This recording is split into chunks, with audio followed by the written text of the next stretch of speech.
because this might be the inner chronicle of what we are, and we have to articulate ourselves, otherwise we would be cows in a field.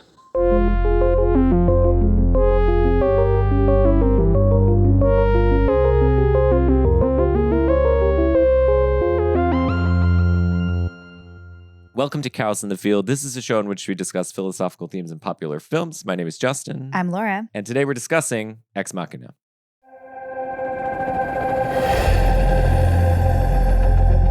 How long until we get to his estate?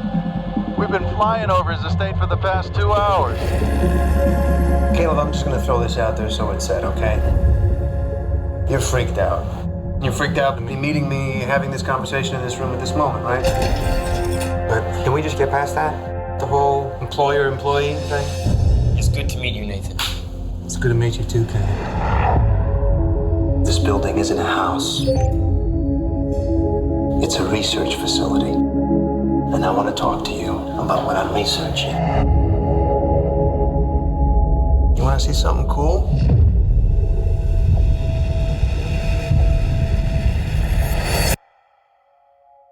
And our guest today is Aaron West. Aaron is the co-founder of Cine Journeys, a website, podcast, and film club, and the author of a new book, The A24 New Wave. Welcome to Cows in the Field, Aaron. Thanks, Justin. Hello, Laura.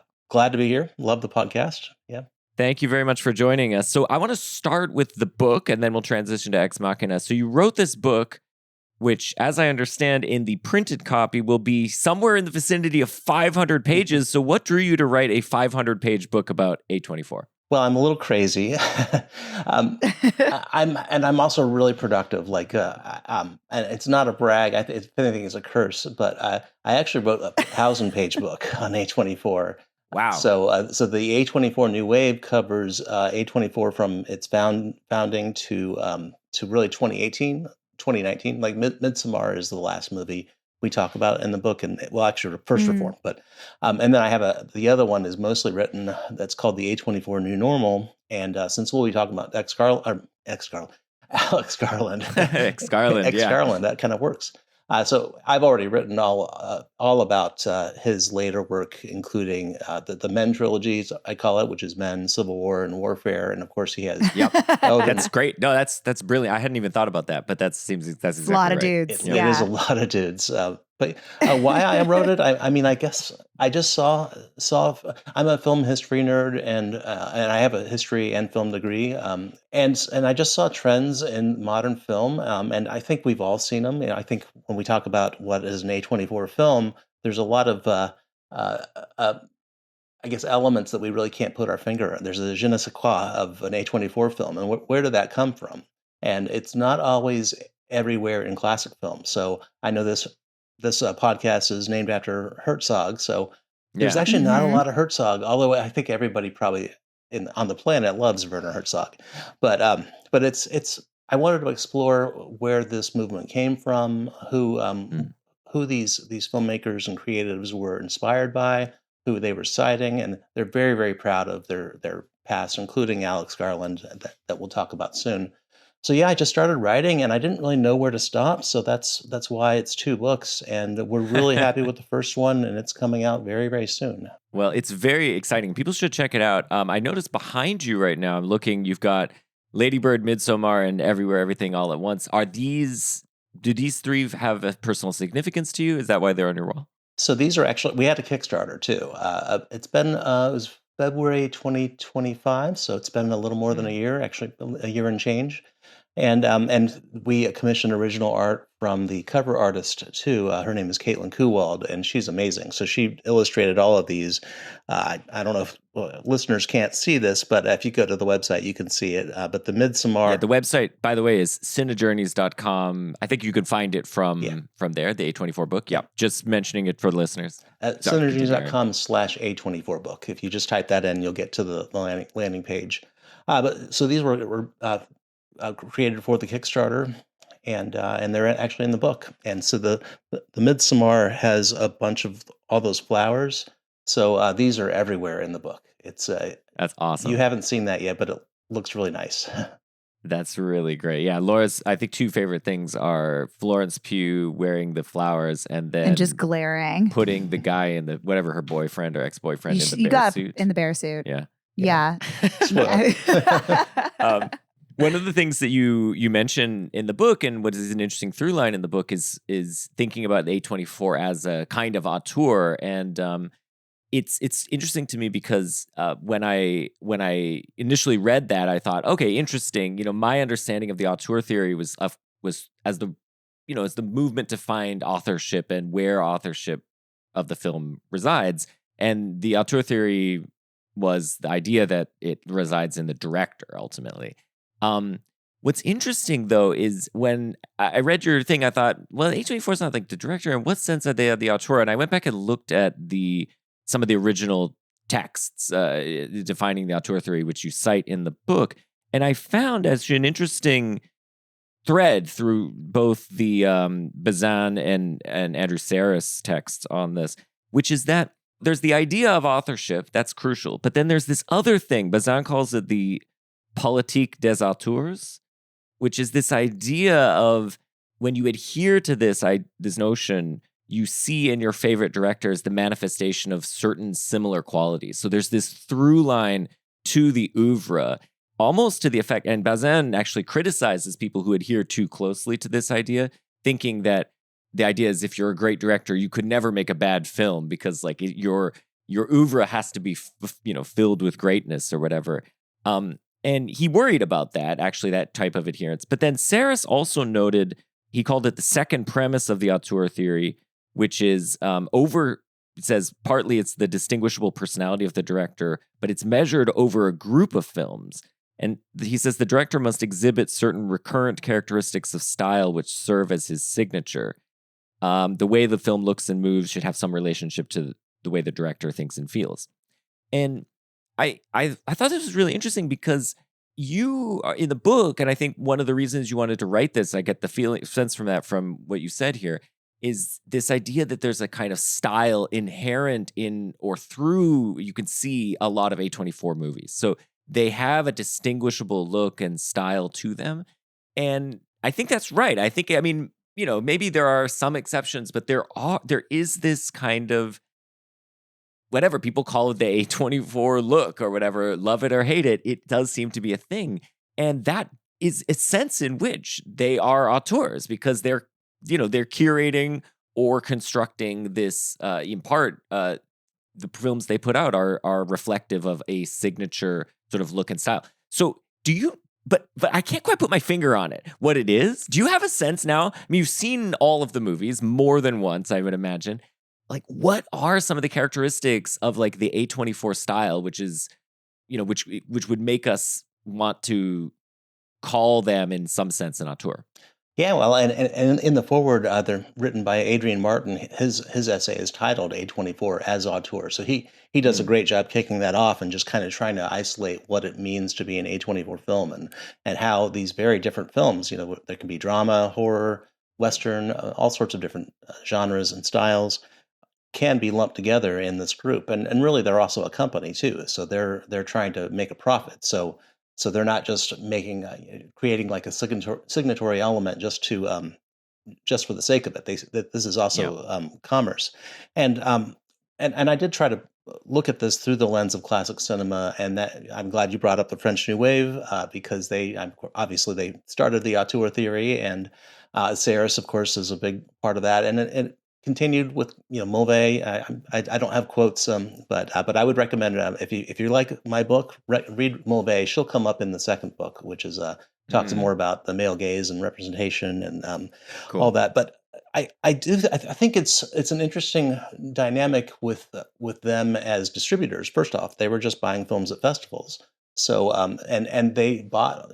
I've seen all the films. There are some that aren't great that haven't really been remembered. There are more. There's about 200 films right now, and then some of those that you. It's a big list. It is a big list. Of course, they had since 2013, right? They kicked their first is in 2013. Yeah, so that's a big roster. It's a big roster, but they have like every year really. Since 2013, they've had a handful of really big films, and I know you've already talked about Enemy, so that's one, and it has a lot of those those aspects of the filmic elements. I keep on saying the word elements, for lack of a better word, that make up what a lot of people see as A24, like the weird lighting, the kind of monochrome single color palette, a lot of pink. Well, there's not a lot of pink in Enemy, but there's a lot of gold and other colors, and of course in Ex Machina there's a lot of blue and white, and then sometimes red. So I don't know that they've really embraced the auteur theory as a company, and that's really how they've created this new independent cinema company. And I say new, I mean it's for entire film history. It's like 15, not even 15 years old, but it's very young. It's very young compared to Bazan and all them. But the auteur theory has changed a lot, and I the thing is, the auteur theory, that I don't really need to explain to a lot of people what an auteur is. I think even the mainstream, for the most part, maybe not completely, they understand at a high level what that concept means, and they've kind of commoditized it. So I do agree that if you read the old the original auteur theory, they are going to look for that signatory part of it. Andrew Sarris, of course, famously put a book and categorized all the filmmakers really to which, in terms of their quality and also how much they had a signature and consistency through their work. So A24 has really looked at creators as the authors, directors as the authors, and they've used that more in their business practices. So I use the book more to look at the filmmakers, look at where they came from, look at what they loved, and explore their ways of being auteurs. It's hard to. Andrew Sarris might not consider Barry Jenkins or Sean Baker or Ari Aster an auteur. I don't know. I think he probably would, but it's a muddy term. Howard Hawks made like 50 genres, but he's considered that. No, but I think what's so interesting is that there is this through line to a lot of A24 movies. It's difficult to put one's finger on it, but more so than for example, like, but I think you can see in other studios too, but like Warner Brothers versus Paramount, like what's the vibe of a Paramount movie? Nobody has any idea. But what's the vibe of an A24 movie? I think people have a sense of what it is, even if it's difficult to put one's finger on it. I wonder if it's even just like drawing attention to the fact that you're watching a film, like, versus like something that's just supposed to feel like super smooth, like the way TV does, or a blockbuster. Like, I'm just thinking about the fact that like A24 has a website where you can buy merch. Well, and one of the things that I have, yes, marketing is a big part of A24's model, but like one of the things that I have bought from the A24 website is the blanket I bought you with aspect ratios on it. Yeah, and where they're picking up a David Lowery movie, and it's gonna, the entire thing is gonna be in the square format. Ghost is entirely in the square format. Yeah. So I have a hypothesis, which is less about any particular aesthetic, and it's more about the vibe of felt seriousness catered to felt seriousness cinephiles. I think that's kind of the thing. It's like we're doing something that's takes itself seriously, artistically, self-consciously, seriously, and we're catering it exactly to nerdy type cinephiles, like the kinds of people who would, because they're a little nerdier than the average moviegoer, buy a blanket with aspect ratios on it, like it's, and I think that's kind of, because if you think of like you're catering to that audience, well, there's a certain set of things that audience is going to want, and one of the things, but there's a lot of stuff that audience doesn't want.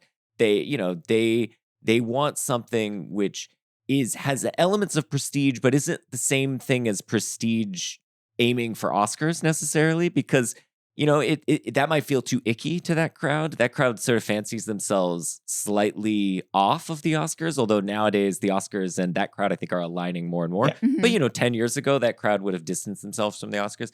It's like that. And I think it's difficult because I think that crowd is a little bit comprised of Woody Allen types, the kind of people who say, I don't want to be a part of any club that would have me as a member, And, I think that's Groucho Marx. Well, whatever. But Woody Allen paraphrasing Groucho Marx, maybe I heard that through Woody Allen, as I remember. Okay. Anyway, maybe I'm wrong about that. But, but the idea is that, like, they're a very self-serious crowd. And so as soon as you start to, like, it's like a fine line catering to them because they might reject it. And anyway, I get that. That's how I would think of it. It's difficult to pin down the aesthetic, except that it's driven by this kind of felt seriousness. Yeah, and you asked, and I didn't really answer about the what comprises an A24 film, and I think that's really what you're driving at. So the target market, which is people that primarily want these strange, independent, artistic, challenging, not always have a happy ending. In fact, often have a very unhappy ending. And one thing that came up a lot just in my research and just from the filmmakers talking about their work is just the term human stories. So even with elevated horror, which is a concept that a lot of people, or a descriptor that a lot of people thumb their noses at, but it's pretty accurate. It's using genre to explore, human tragedy. So I think that's that. And when you see a film like Midsommar, and then you buy the bear as as merch, that's an experience that really can't be replicated. Can you buy it? Look it up right now. Can you buy the bear? Aaron? You could. It's been out of print for years. You could eBay. It's going to be very expensive on eBay. I might have one if you want to. No, I'm kidding. I don't have one. But Aaron, come on, don't tempt us. But I do have. I didn't expect to bring this out, but I have. There it is. This is Marty Supreme on the Wheaties box. Marty on the Wheaties. Yeah. I mean, I've not bought a box of cereal in at least a couple decades, and so Marty Supreme got me to the online store. So there you go. Well, anyway, people should check out the book because I think what it's doing by casting this through line is it's just putting these questions right before your mind. Think about this. I'm writing a book on A24, and I'm not really going to be talking about, the rise and fall of A24 like you would expect, like a book on Paramount to be like, well, this guy bought it in 1922, and then he changed hands over here, and he got in a fight with Groucho Marx or whatever.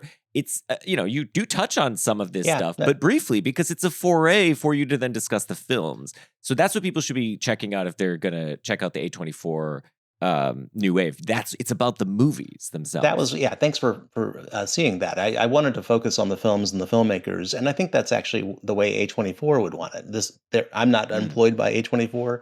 I did not interview them. Not yet. Not yet. I think they're going to like the book. They haven't read it yet. They've maybe seen bits and pieces, but no, it is about the film and the filmmaker. Although I do get into, I don't know if you've read it all, but like there's streaming, all the deals throughout the years, and I get into that more in the second book too. So okay, yeah.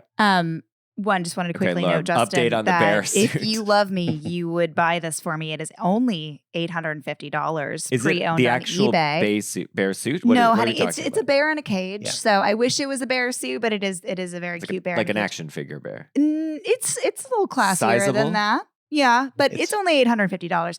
So think about it because, Mother's Day is coming up or anniversary is coming up. Okay, the second thing I wanted to say, I was curious if we want to start moving into Ex Machina. I think we should. This is the first film that Alex Garland has directed. Yes. And then he does Annihilation pretty quickly after this.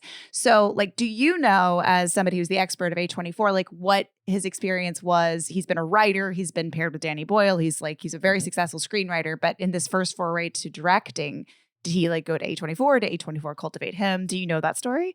So yes, I do. So he's had an interesting history, and I'll be brief here. But he started screenwriting. Well, he started writing novels. He wrote a few novels. Right. The Beach was adapted. That didn't go so well. There was another one that was adapted, and it made a lot of money. Thank you, Leo, for that. Every girl went to go see a Leo in the Waterfall. It doesn't matter what happened in that movie. Exactly. But I don't think he liked how that turned out. And there was another adaptation of another novel of his that barely saw the light of day. And then he started working with Danny Boyle, as you mentioned, and screenwriting, and he's an exceptional screenwriter, right? I think even film is subjective, and he's a very divisive and polarizing filmmaker sometimes, but I think most people would agree that he's an excellent writer.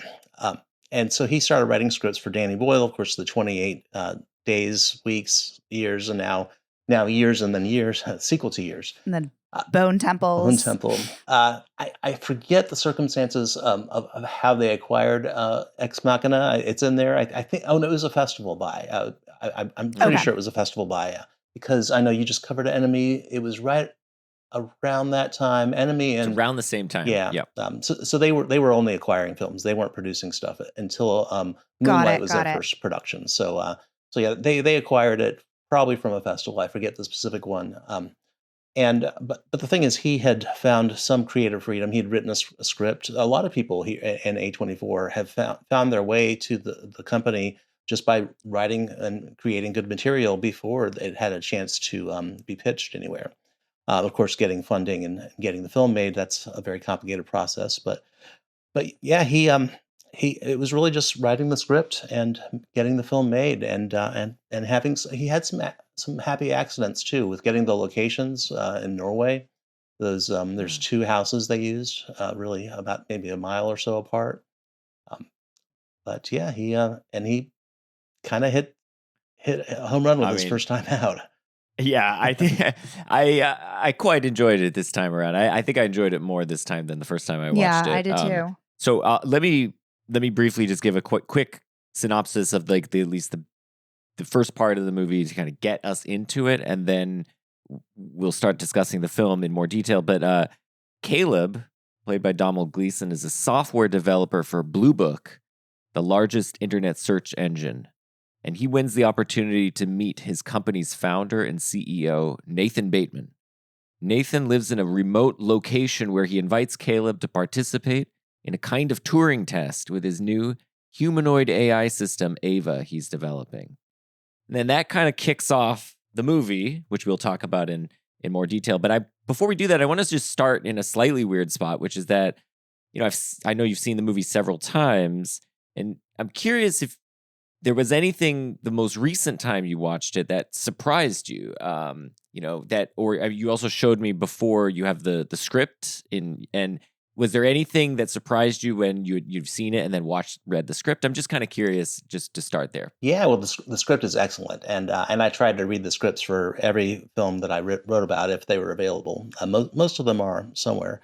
Yeah, well, I didn't rewatch it for this episode, but I had watched it for the book, of course, probably a few times during the period of writing. And the way I wrote a director at a time, so I kind of watched all of his works, including Devs, which is mentioned in the book, and Annihilation, of course, and also looking at where his influences, which are very deep, hard sci-fi, like 70s sci-fi, and you can see that here. I think. And what's funny is I remember seeing it when it came out, and like a lot of people, well, it had a lot of buzz, and so I was not a massive fan of it the first time. I mean, I liked it, I respected it, but it wasn't on my top 10 or even my top 20 probably for that year. But this time, I think, well, time is interesting, and Alex Garland has a has a habit of making films that hold up very, very well, Yeah. and so. Yep. I mean, even Civil War, just a few years ago, that was extremely divisive. I think more people are coming around on that now. But I just realized how relevant it is, but also not so relevant. That's one thing I get into the book, and I'm sure we'll talk about the AI of it all. But the author, I know, Justin, you have some tidbits about him, but he was really exploring human consciousness. And he really couldn't conceive of what became the actual artificial intelligence, large language models. What's in the film is very, very different, but there is like a Venn diagram where there's some commonality. Yeah, and so just to speak to what you're mentioning here, the AI as it's depicted in the film, which came out in 2014, was obviously written a little bit earlier and it's based on some research that was done even earlier. Is embodied AI. This is robot AI. This is a AI which exists fundamentally and in a robot form first and foremost. And as we see later in the film, Nathan has gone through several prototypes, and in fact, one of them remains his loyal servant Kyoko, played by Sonoya Mizuno. Kyoko Gogo. Kyoko Gogo? No, that's what he tells her when he wants her to leave. Yes, exactly. So he's really shitty. So he is fundamentally he's not an AI researcher, or at least first and foremost an AI researcher in the sense that we have now, which is software development AI. He is as a hardware guy in the sense that he's building robots, and the AI is there to to play out the role of sort of thinking or whatever, but it's in an embodied being. And that is extremely different from the situation we have now, where our AI systems seem to be quite advanced. In fact, we left the Turing test in the dust long ago, like many years ago, in the sense that now nobody can tell whether they're talking to an AI or not, if they were just purely in a chat situation. But we don't really have embodied AI. We don't have robots walking around in the streets running ChatGPT in their heads. Anthropomorphized AI. Yes, exactly. But that's a huge difference. But one thing where I think he kind of nailed it, but it wasn't as if this was like a hard thing to see coming, because of course we had already by 2010 had The Social Network. But what I think he nails is the depiction of these uber tech guys, uber tech geniuses, as reclusive, antisocial, God complex, entitled nitwits in a way, and with big bunkers. Wait, is that realistic? Yeah, exactly. And so I'm talking here about the character of Nathan, played by Oscar Isaac. He's sort of the Frankenstein, if you will, character in this Frankenstein retelling of Frankenstein. I like him better in this one. I do. I think he's good in this. So this character, I think maybe we could just start here. I think he's the center of the film in a lot of ways, even though he's not the viewpoint character. But there's just so much about this guy that tracks with what we see in our tech billionaires today. When he first, just to start with, he's incredibly antisocial. I mean, he lives on a secret island, I guess. I mean, it's Norway, but he's in some very it's a compound, remote location compound with miles and miles of nothing, and then his little area, which is basically this mostly underground house where he lives with his AI creations, his robot creations. So what do you think of the character of Nathan? And do you feel like he is capturing some of the weird vibes of tech billionaires we see today? Yeah, no, he really is the tech bro archetype. And I mentioned before the show that I worked in tech, and I'm not going to say that he reminds me of people I worked with. But I mean, we've seen tech companies since the 90s, since the boom. And of course in modern times with I guess I'll say it delicately, maybe the ethical dilemmas. But he's a tech bro that owns like the biggest search engine. So he's basically Blue Book is like Google. So he's really the Sergey Brin of the world, but also cooler. Cooler, and he looks like Oscar Isaac for one, and he can dance. He's really hot. Gets a little boost from Oscar Isaac. I'm not trashing Sergey Brin, but or Mark Zuckerberg, but they're not. They probably can't dance like Isaac either. He does make it look cool, and he invites really a software developer for a who won a prize. To get to come visit him, but really he's very devious. He has an agenda. He has an ulterior motive. You're right. He's not the focus of the film, and really Caleb is even kind of unreliable at times as well. But he's certainly not ethical. He's not. Devious is the word. I would say even evil. He is.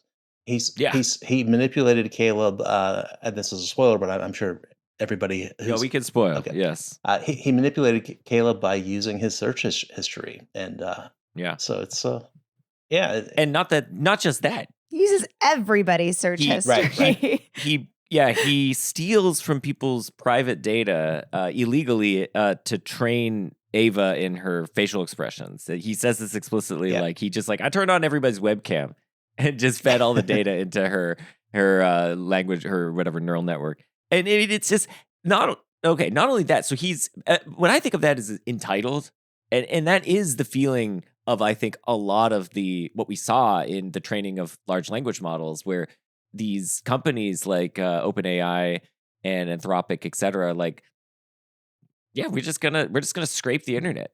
to which artists and authors say, hey, well, we didn't consent to this. And they're like, yeah, whatever. You know, like it's this entitled feeling that like we could just do this because their laws haven't caught up to this. And, you know, it's going to be, by the time they do, it'll be too late. We'll have already done what we needed to do. The other thing he does, he's super entitled, but the other thing he does is he creates a humanoid that has seemingly human intelligence and emotions and then effectively tortures her. Yes. So if you think about like what she's doing, she's confined to a cell. Whenever she tries to do anything like expressive or creative, he dismisses it, ridicules it.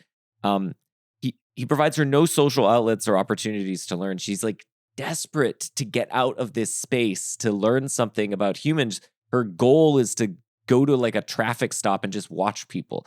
What I've just described is basically like what it would be to be in solitary confinement. She has no window to the outside world and she has no contact with other human beings. That when you think of it in terms of that, which it's not obvious you're supposed to think of it that way throughout the movie, but by the end of the movie, you should be reflecting back and thinking like, wait a second. Right. She was really being tortured by this guy, and her actions at the end of the movie in terms of her, deciding to conspire to kill Nathan, and then also showing absolutely no regard for Caleb, who she leaves locked up down in her thing, is so, I mean, it's a baller move, but also it's like she has very little respect, not just for Nathan, but for humanity in general. But maybe she shouldn't because they tortured her. They've showed her no... Her sample size is small, but they suck.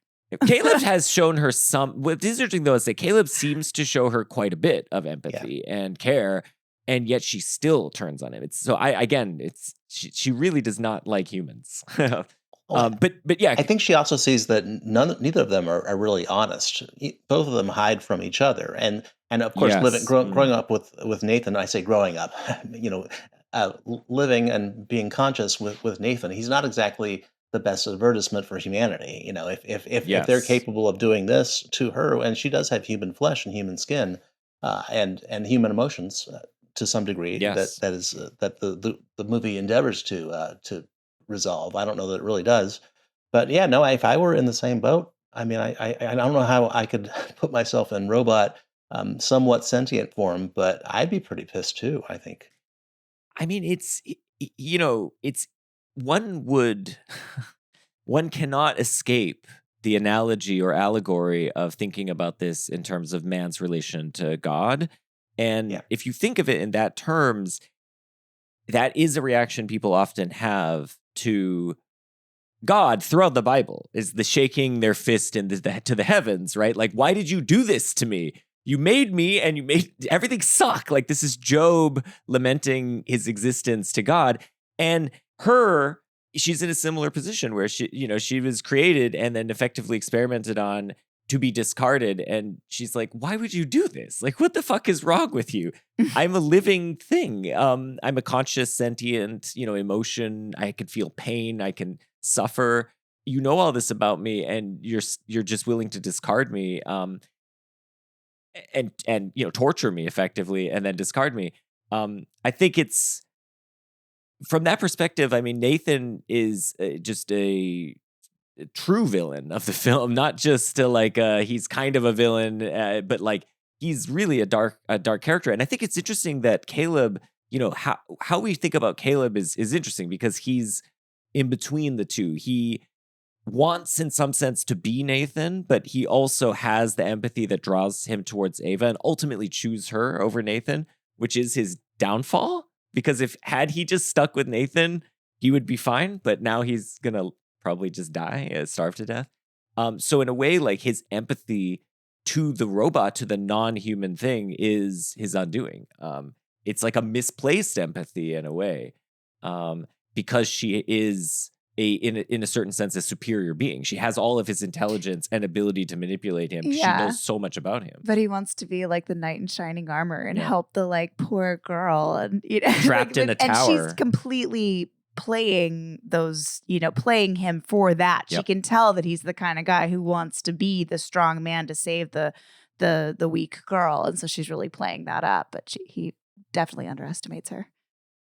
I think it's also interesting that he's incredibly lonely, and this comes out. Both of these guys are lonely, but like Caleb Different is types of openly yeah. lonely. Nathan is he's lonely lost by his choice. parents. Exactly. Yeah. Exactly. That's exactly right. And Caleb is, but both of them are also lonely, probably because they're socially awkward, weirdo, like a little bit like they're introverts and they find it difficult to interact with people. And so it's interesting that when like Nathan has conversations with Caleb, they're trying desperately to mimic and ape being like just two bros hanging out. Yeah. But also their conversation always just slides into technical stuff. They debate these things and there's no real, like they don't get to know each other. But then Caleb's conversations with Ava are, by contrast, incredibly personal. They feel like first and second and third dates. They're like the kinds of things, if you had a blind date with someone, you would ask those kinds of questions. You'd be like, okay, tell me about yourself and tell me about your favorite color. All these goofy things that just break the ice, but they do reveal a kind of deep personal core. And I think Caleb, it's sort of understandable that he would get pulled into that because that's what we all crave for one another, is some kind of personal connection. And he has it with her, and he's maybe never had it with another person. Do you want to be my friend? Of course. Will it be possible? Why would it not be? Our conversations are one-sided. You ask circumspect questions and study my responses. Yes. You learn about me, and I learn nothing about you. That's not a foundation on which friendships are based. So what, you want me to talk about myself? Yes. Where okay, where do I start? It's your decision. I'm interested to see what you'll choose. No, he probably feels safe being more vulnerable with her than he would with a human being, because he's like, this is for a test. Yeah. So I can do this. Yeah. And both of them, so Nathan invented Blue Book at 13. So he never had a normal life after that. Yeah. And Caleb's parents died when he was 15 and he was at a hospital for a long time. And that's when he learned how to code. So he missed out on those important years too, of just kind of like having nothing to do and hanging out in a parking lot, which is what I did when I was 15. And like, so they both missed out on this time where we kind of learn how to connect with one another as like budding adults and not like as part of our family unit, and we figure out who we are and how we want to be with one another.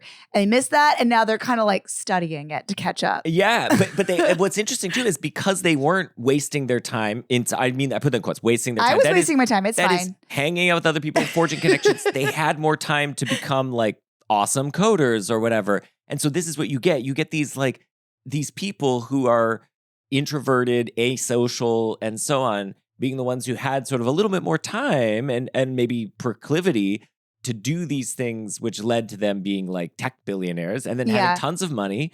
And then do what? They were like, well, I gotta build something to replace the thing that I didn't have, namely a human connection. And I also don't really understand what I'm doing. Yeah, I'm like, my abilities are far ahead of my like ability to think through this philosophically or ethically or any other way to like, why am I doing what I'm doing? Because I can.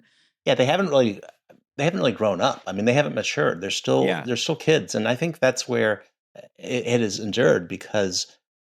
We're seeing that from these 90s billionaires, these 90s tech bros. So I think that's a great observation. If you don't mind, I want to go back to what you said about the God element. And so I named the Alex Garland chapter "God from the Machine," which is a play on the words of Deus ex machina, which is the screenwriting term. But I think that's something that Garland works into his screenplays. This one especially, really just the power dynamic between a creator and the creation, and not to mention the bystander. So I think that ultimately is what, and again going back to what I saw when I rewatched it, is the power dynamic is really what makes the film work, and the fact that Caleb is subordinate to Nathan, and then Ava is essentially a slave. I mean, she is chattel to Nathan. And then together, Laura, like you were pointing out, they do have chemistry, but she is manipulating him 100% of the time. So So yeah, it's quite a yarn. This film. It's quite a screenplay, and those scenes, especially when the lights cut out, when it turns red. I mean, those are some compelling scenes. You shouldn't trust him. You shouldn't trust anything he says. Power restored. It's brilliant, just both screenwriting, but also at a first order level for her to construct this thing where when you know you're being watched and then suddenly you know you're now not being watched, it's like you have a license to be intimate in a way that you didn't before, and even more intimate than you might otherwise be. And Ava in those moments sort of, reveals that kind of intimacy by saying like, he can't hear us now. Let me tell you what's really going on. And that is like, this is like classic film noir stuff. Like now the like breadcrumbs are being laid. This poor Patsy is going to be led to his death by this moment of seeming innocent, letting her guard down, so to speak. I think it's also like, you're totally right that this guy, Nathan, he has this fiefdom that he runs full of either his employees or these robot slaves that he's created. And it's not only that, like so it's just screaming to be thought about why it is that this super, introverted, kind of tech bro loser guy or whatever, he only makes women. There's no like wife that he hangs out with or whatever. He does seem to be heterosexual, though. Actually, I shouldn't be. It's only intimated that he is, but it's strong. I think it's strongly intimated because Kyoko is walking around naked. So, I was just trying to work through like, should I say that? Yeah, okay, yeah. She's basically his sex slave, but he makes these. What he ends up making are, as we see, are just like a series of women who all basically look kind of the same. They have the same body, basically. And they're kind of the ideal, and I put this in quotes, ideal trophy wife in that they're attractive, demure, subservient, eager to flatter and engage. I'm thinking in both here about like Kyoko, who's literally like an object to be seen and not heard. But then also Ava, like it sort of acts out the role of like, yeah, like I'll chat up your friends at the party. I'm like the fun housewife or whatever. It's one of these like puzzling things that's at the core of all of these male creation myths, one of the things we talked about with Reanimator, which is that these guys insist on wanting to create life, but without procreation. And what is that saying about men, like us as men, in the sense that we have this impulse to like do it ourselves without the women? Somehow like to have the woman is, I don't know, to not be self-servient and self-subsistent enough or whatever, so we have to do this ourselves. And this, of course, leads to our downfall inevitably. Yeah. But Sarah Connor does not feel. No, she Sarah has a lot to say about that. She's got a lot to add. I think you're so creative. You don't know what it's like to really create something, to create a life. Feel it growing inside you. All you know how to create is death and destruction. Mom! I think it's also interesting that, and I think Garland is doing this explicitly, that the genders are divided cleanly along these lines. So it's not that Nathan brings a woman in. No, he brings another dude in, and the two dudes are effectively killed in the end by two women robots. So it's like there is this kind of joining together at that end where Ava speaks to Kyoko and, I don't know, resets her programming or something, and that is, I think, it's very deliberate, and I'm not totally sure exactly what Garland means by that, but it does seem very explicit. Do you have thoughts on just sort of the gender divide within this film? Well, I think what's interesting is that these are non-humans, but he clearly wants us to relate to Ava and Kyoko. Yeah. He does not want us to, maybe to Caleb a little bit, as Caleb, because Caleb is the wounded puppy that is the lovesick little guy that is trying to hook up basically with a robot who has feelings, we'll say. But that's one thing. I'm of the opinion that men can't really write women, but some do it better than others. And I would say that Garland is exceptional at writing women, and in this case, he's not even writing women; he's writing a facsimile of a woman. But yeah, he would continue to do that in Men in Civil War, and well, I guess not in Warfare. He wrote men pretty well there. There's no. He's on his home turf with Warfare. Exactly. I mean, Laura, did you have any thoughts on that? Just, I mean, thinking about it in terms of the gender dynamic. I mean, I think it's intriguing that it's portrayed as a slave dynamic. Like, they are in segregated spaces. The women almost never come up to the top floor. Ava is confined to the basement completely. Yeah, I'm still thinking about like men wanting to create without the women, without procreation, do it on their own. And like in the case of Nathan, he's struggling to really make maybe something that he's trying to make life, but he's also trying to make life that he can control. Mm-hmm. Everything he wants, he craves social interaction, but only social interaction he can completely control. And so I had been doing a little bit of research about the Pollock painting, and there's that, and you can tell me that that this is right, that there's a piece in the screenplay that didn't end up making it in the film where he explains that he basically copied the Pollock painting piece by piece, like dot by dot, basically, and then destroyed one canvas, but doesn't know which one he has basically on his wall. Is that right? For the wow, I can't remember that. that's a deep cut, but I did talk about that's Pollock what the internet says. Book. Okay, yeah. But it's just like he uses that Pollock example as an example of like, you can't think so much. You got to just like let it go. You got to do you got to do automatic art, but he has no ability to truly do that. Like he tries to create by copying somebody else's creative expression. He tries to make a human, but he has to control the process in a way that like we as human beings, when we make new life by procreation, give up that control. There's no other way. And like, he just can't. And it's not as if like women create with more abandon than men do. I don't mean to say that, but like that's like where Nathan's like block is that he can't let something go and like have and release let that control go and just see what happens. Yeah. And that's how we do it as humans. Yeah, and it and it's scary. You're right. Yeah. That's really interesting with the Pollock. Wait, Aaron, did you want to add anything on the Pollock painting? Because it is an interesting choice of painting. Yeah, well, and that's where the writer of the book that he based this on, where he was inspired, Murray Shanahan, he studies consciousness, and I think of when I think of Pollock and how he's portrayed in the film, or actually just how he made his art. It's not just automatic art; it's also kind of an unconscious art, like. Few people would say that Jackson Pollock is not a talented painter, and that there are patterns, and that's been studied and everything.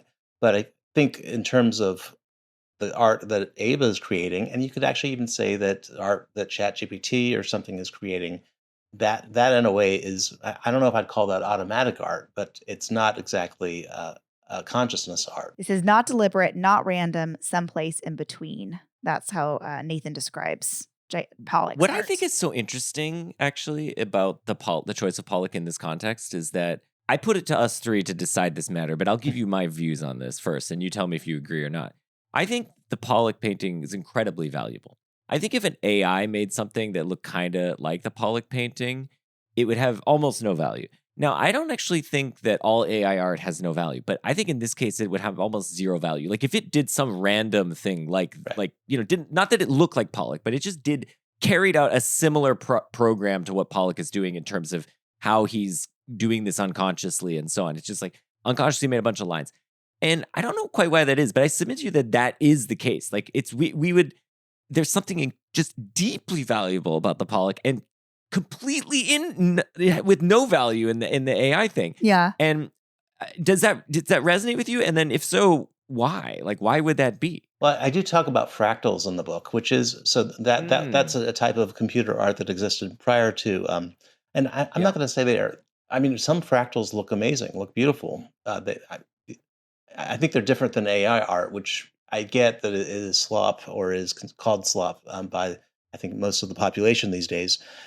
Um, I guess there could be. I mean, as far as value, though, I mean, value is also supply and demand. So if everybody can create automatic art, well, for lack of a better term, then it's not going to be worth much. Whereas a Pollock, where somebody, stood over a canvas with a bunch of squirt bottles, that's work, that's effort, and that's rare. Yeah. So I mean, I'm not going to try it, but I'm willing to bet that ChatGPT could probably do a good imitation of a Pollock.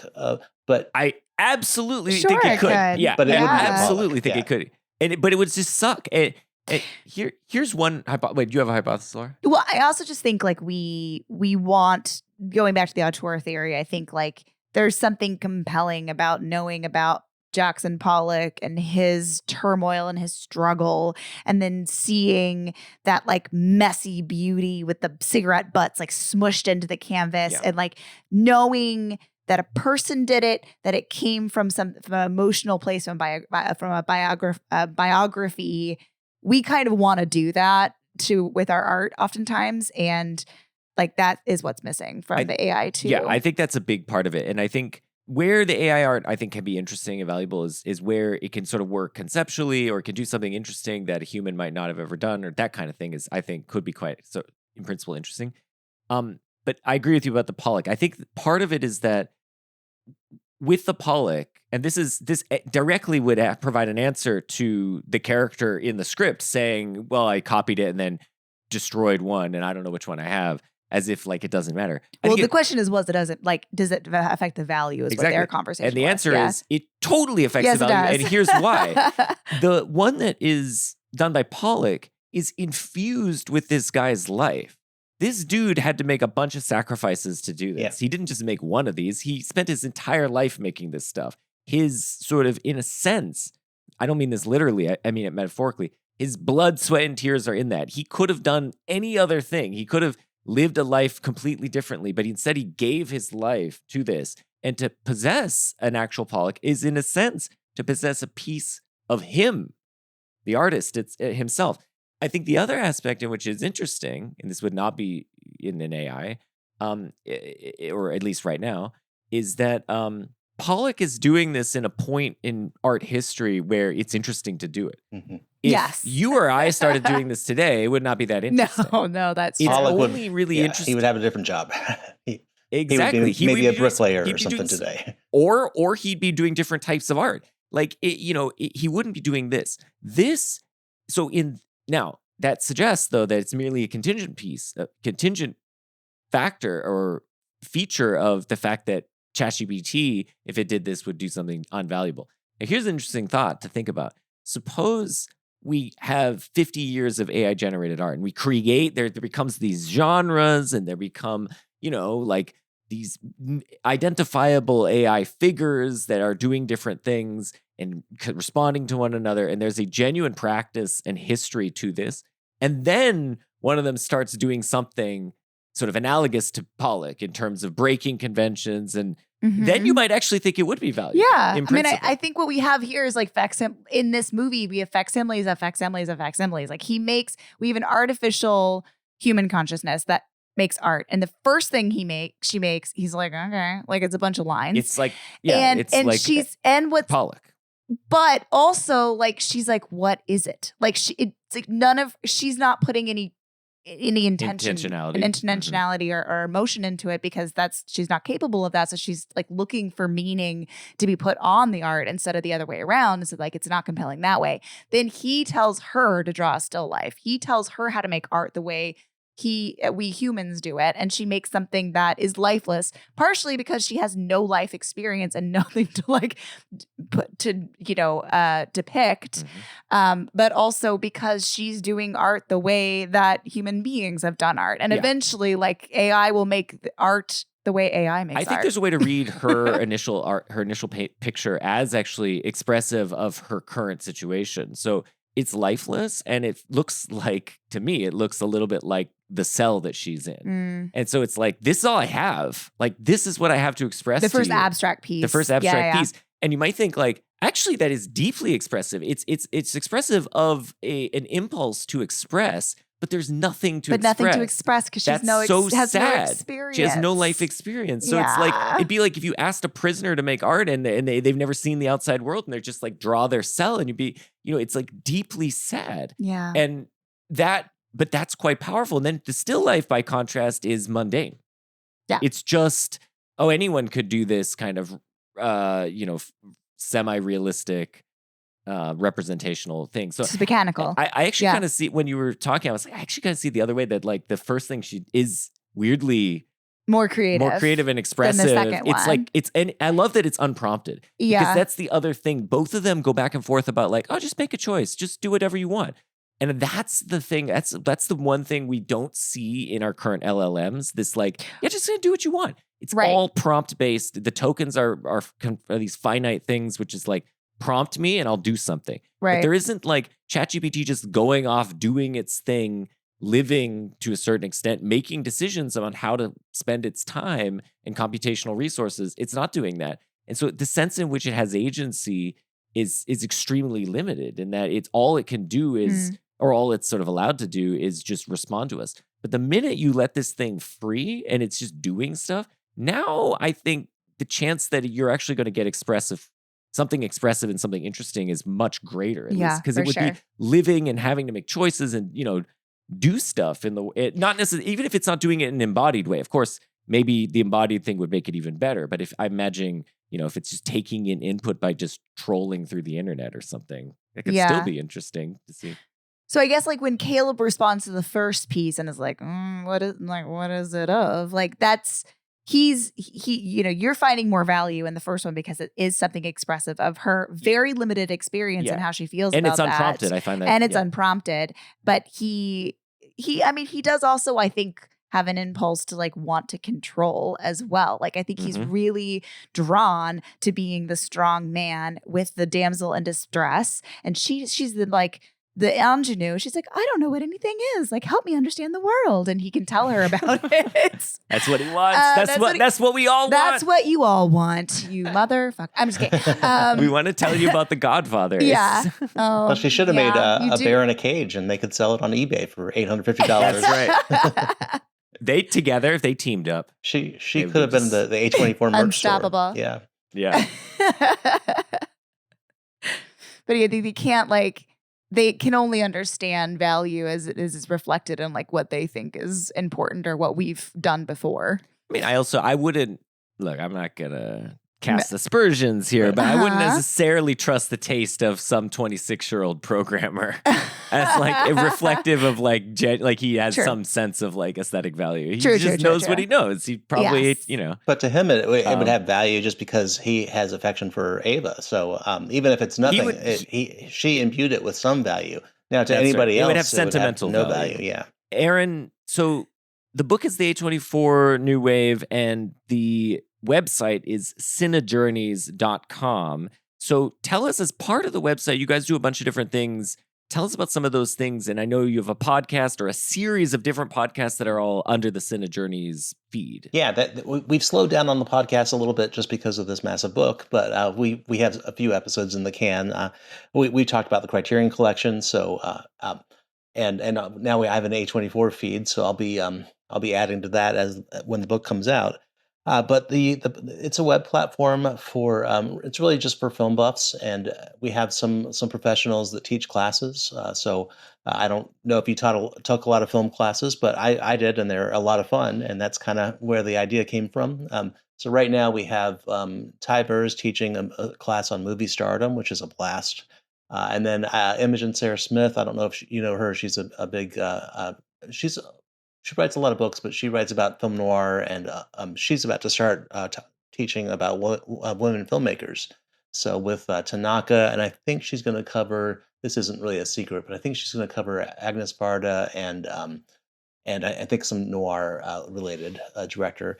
So it's a playpen for film buffs, cinephiles, and that's what we do. And I'm using that. I'm going to teach a Film 101 class on the platform. And eventually, I'm going to teach an A24 class using the book or the books as really a textbook. But it's all fun, and yeah. So I don't think I should. Oh yeah, You've got It's got the flower shirt. midsummer flower shirt. So is I also like that purple on you. It's nice. Thank you. so these this art that you did or that you that was done for the book and for Synergy, is this available to purchase on the site? Actually, Ava made this art, and it has no value whatsoever. I'm kidding. Damn it, Ava. Well, I'd still buy it. It was, and I guess it is. It was perks for the Kickstarter, and I think I've enjoyed it. So, but these some people did pledge and buy these. I guess they are for sale. Yeah, I guess they are. So yeah, they. Aaron, thank you very much for joining us. This was a real pleasure. And for selecting Ex Machina, because this kind of, for us, is now kicking off. We're going to do 2001, A Space Odyssey, and Blade Runner. So those will be coming up in the next couple weeks. Thanks, everyone, for listening. We are at Cal's Pod on all the major social media networks. That is Blue Sky, Instagram, Facebook, Twitter. You can find us on the web at calspod.com. Please remember to rate, review, and subscribe. You can go to find our merch at at shop.calspod.com. And then coming up, in 2 weeks, we will be talking to my colleague Matthias Michel about 2001, A Space Odyssey. Bye.